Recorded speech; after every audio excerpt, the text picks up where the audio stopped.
Hello and welcome to another week of Soap Secrets. Now, Claire Ruck is joining me to talk all things soap. Hi, Claire. Hi, Hannah. So let's start with Coronation Street because things are going downhill for Kelly, aren't they? Yes, they are. Poor Kelly. So we have to remember she is very young. I had to look this up because she always handles herself a little bit older, but she's about 16 and a half. Her birthday's in May. So young. She's very young. 16 and a half is a child. So she was freed from prison and she had to move into supported living because Toya and Imran had taken in little Elsie and they only have a 2-bedroom flat.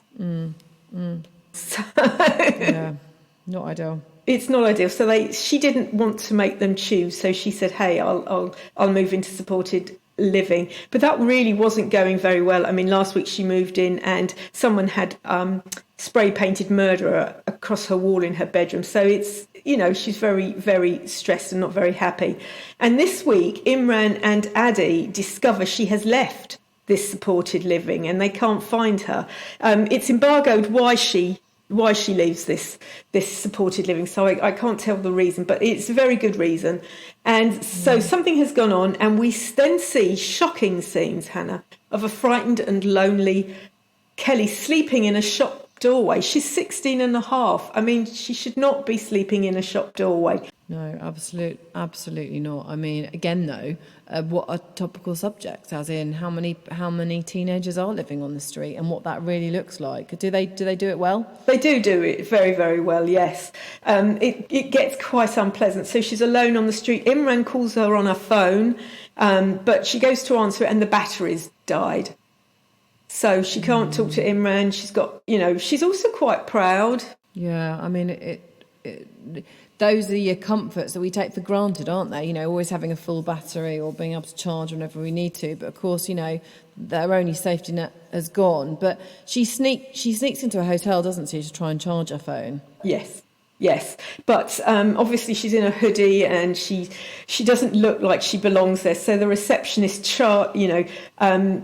catches her and demands to know which room she's staying in. And that's when sleazy guest Alan comes to her rescue and he tells her she's welcome to knock on his door anytime. Oh no. Yeah. So this is one of the issues. This is the route she's going to go down unless someone can stop her. I mean, can Imran save her? Well, Kelly might just have to save herself, Hannah. She runs out of the hotel and she returns to her shop doorway and discovers that all her stuff has been stolen. So now she's really, she's got nothing warm to use at night. I mean, it's now November. Nights are quite chilly. Can Imran save her, or will she knock on Alan's door? I really hope she doesn't. That's just a slippery old road, isn't it? Yeah, she is very, very vulnerable. She's really vulnerable. He knows that. That's why that guy made that horrible offer to her. Yeah, absolutely. And aside from that is obviously the big part of this week. But also we see school mum Isla and Ty going on a date, but it's not a very happy ending, is it? No, it's great. It's absolutely great. So last week Ty met Isla and thought, they sort of made a connection, and she said, let's go on a date. So this week they go on a date, but her husband, who she forgot conveniently to mention, Hannah, catches up with Ty and decks him. Oh my God, the perils of dating on Coronation Street. It's never a safe path, is it? Well, it isn't when you date married women whose husbands are quite handy with their fists. This is true. He did do wrong. A good episode by all accounts. Do we have the same in Emmerdale? Will our favourite couple split up this week? Well, that is a good question, that is. I really like this. So during the Survival Challenge week, the maze fire, when the maze caught on fire, Mack, Charity's partner, he was caught up in it, and Charity thought that Mack had died. Somebody actually did die. Andrea died in it, obviously. But Charity thought for a moment that it was Mac, and that gave her sort of a bit of a jolt, and she realised just how much she cared for him, and so this made her decide to go public with her relationship with Mac. And I think the fans and I all agree that Charity and Mac make a really great couple, a really great couple. Charity's brilliant, and Mac's got a sort of something about him, and he's been sort of just hanging around the village, but I think with Charity he's really coming into his own. So and this week, this is lovely. This week Mac tries his best to help Charity's son Noah woo Chloe, give him a bit of romantic advice. Well, so Noah wants to woo Chloe, but he doesn't want to ask awkward questions to his mum. So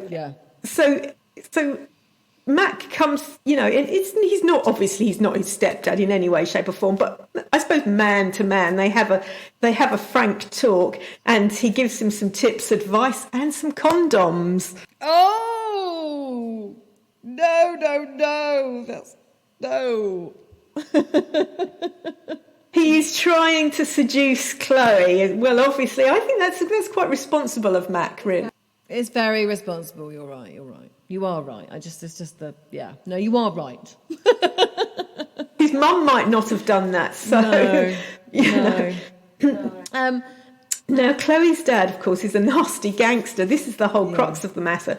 And Charity doesn't want Noah or her granddaughter Sarah anywhere near her. So when Mac covers for Noah, who, when Charity's looking for Noah, because he knows where Noah is, Mac knows that he's in the barn, trying to seduce Chloe, shall we say.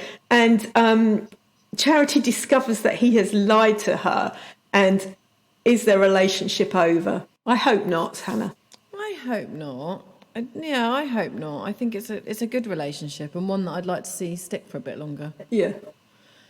And you know what? Mac was trying to do right. He hasn't done anything horrible. No. Noah came to him for advice, and he gave it. Yeah. It's quite nice to have that relationship. Yeah, I know it is. You're right. So, mate, it must be difficult, with your mother's partner. So it's quite nice that they have a good relationship. Yeah, agreed. And Mina, I mean, when is this going to come to an end? For goodness' sake, But she's got away with killing Andrea. But she's in a bad mood again this week. I mean, everybody duck, everybody hide when Mina's in a bad mood. Yes. So she is struggling to get over David choosing Victoria. So, she's a serial killer, so she's not going to take being dumped very well, is she, Hannah? No, she's not. I mean, and that was her worst fear. That's what she didn't want to happen. Yeah, absolutely. And she has been well and truly dumped. David and Victoria have taken both the kids, and they're sort of on a break in Portugal. So she breaks into Victoria's house. Now, Victoria house shares with Amy.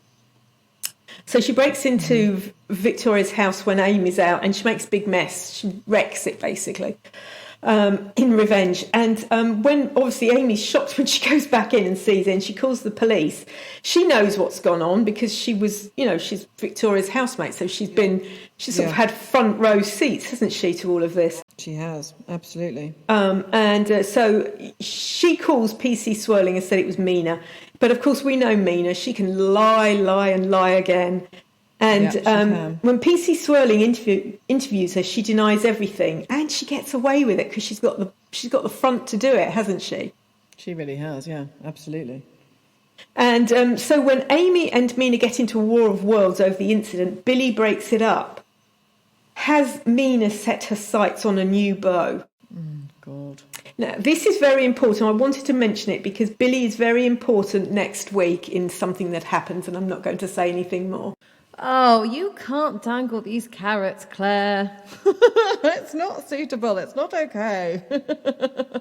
Okay, so, yeah, I mean, at some point, although we always say this, they've got to get their just desserts, but they don't really, do they, a lot of them? We see that in other storylines, in other soaps, but anyway.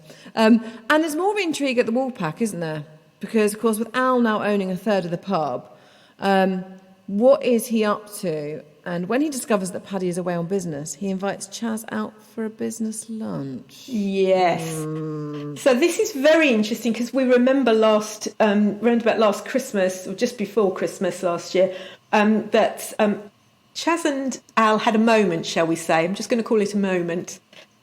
And now Al owns about a third of the Woolpacks, so he's got an agenda, and we're not quite sure what it is. Because what is his agenda? Yeah, definitely got a big agenda. He wants the Woolpack for something. None of us know what it is. So, Marlon's the chef there. They have lovely, you go to a pub like the Woolpack, you expect good food, don't you? You do. And he's been changing all this so that you have ready meals. Yeah, that's terrible. That's awful. Quickest way, isn't it, to lose patrons? Quickest way to make a quick buck and also lose all your patrons. Yeah, exactly. So it's going to run the Woolpack into the ground. Yes. So obviously he doesn't want it to succeed for some reason. Obviously, if he's doing that sort of thing. But he's invited Chaz out for a business lunch. Will it be a flirty business lunch? We have to wait and see. Well, there is an issue around this, isn't there? I think as well. She's kind of. This isn't the first time. It feels like that whole Paddy, the whole relationship thing, feels a bit teetering on the edge at the minute. Yes, it does. Oh dear. Oh well, Emmerdale's lived up to a full expectation this week, with lots of goodies. And I am in no doubt that Hollyoaks will also do the same. Because this week, Misbah is shocked to discover that the hospital is honouring Dr. Ali with an award. Yes. So poor Misbah, she's Dr. Ali is the father of her son Shaq, and they've been through quite a lot. He's really not a nice person, and nobody else can see it apart from her. And so she's really distressed that the hospital. Because Misbah works at a hospital. And she's really upset that they're honouring Dr. Ali with an award, and her son Shaq is also really upset because he has come to realise his dad's not a very nice person, and he publicly condemns Ali while he's accepting his award. Now, Dr. Ali is horrible. So this leads to tensions between father and son, and he says, you have to rescind this, and you have to say I'm a nice person, and Shaq says no. So this is really distressed Misbah, and she's just unable to work and to live this close to a man that ruined her life. And so she plans to leave the village. But when another victim steps forward, Hannah, what will she do? Because she needs to be there to try and give some support, maybe. So maybe it will make her stay. Well, will it? And will it give her, will two people be able to go to the police or just one? If you've got and be more credible. Yeah, absolutely. And the net's growing closer, isn't it, for Fergus this week? Yeah, Fergus. He's such a evil man, and I'm still in shock at the way he killed Timmy. I know Timmy was a stalker, and he's the Bluebird IT wizard that was keeping Operation Bluebird up and running. But he just put a gun to his head, and it was horrible. So Warren this week finds himself in a difficult situation when his plan to take Fergus down backfires and he's framed. Now we know that Warren has killed 7 people. So, and the police know that he's been jailed before, so he's not exactly Mr. Squeaky Clean. And given his track record, will anyone believe that he's not involved in all this Fergus business? I mean, no, probably. No, in a word, no. And with Operation Bluebird discovered, it has been discovered, but people don't know that Fergus is behind it. So it's out that there are these horrible videos, etc. And the stalker and Bluebird, IT wizard who kept it up and running, Timmy, as I said, he's dead. Can anyone link it back to Fergus? Well, I'm taking a deep breath. I'm trying to work it out.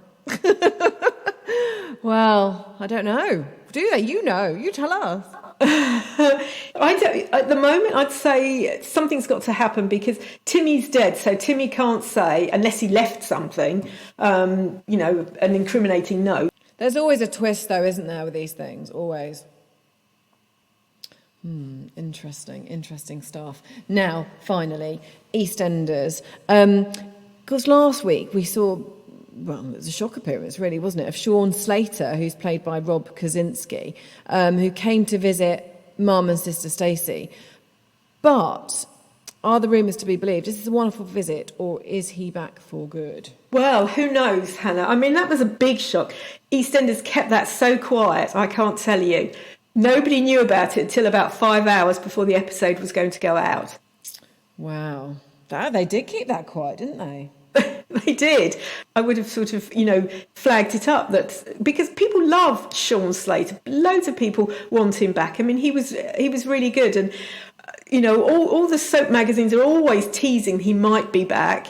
And this was the one time we couldn't tease it because they kept it quiet, and he did just pitch up. So is he going to come back? I mean, he would make a great addition to the square, I think, at the moment. So maybe fingers crossed. Yeah, I feel like they need something at the minute. It feels like it needs a bit of perking up. And then this week, of course, Chelsea and Gray, strength to strength. Will she find that her fiancé has lost his job as a lawyer? I mean, will she find everything out? Well, this is a big question.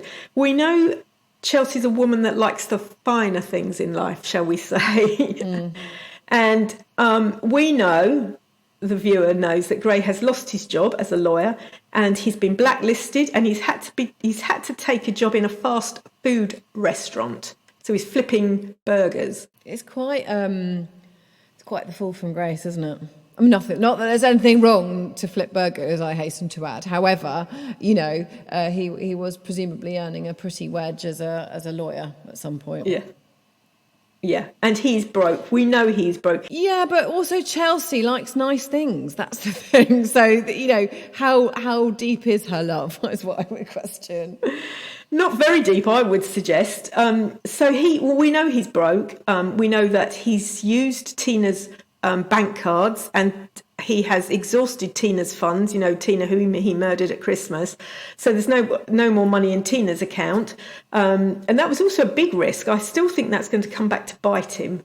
That's why I keep mentioning it, because he must be on CCTV camera somewhere, taking money out of Tina's account. So he is absolutely broke. And, jobs in fast food restaurants, they don't pay lawyers' wages.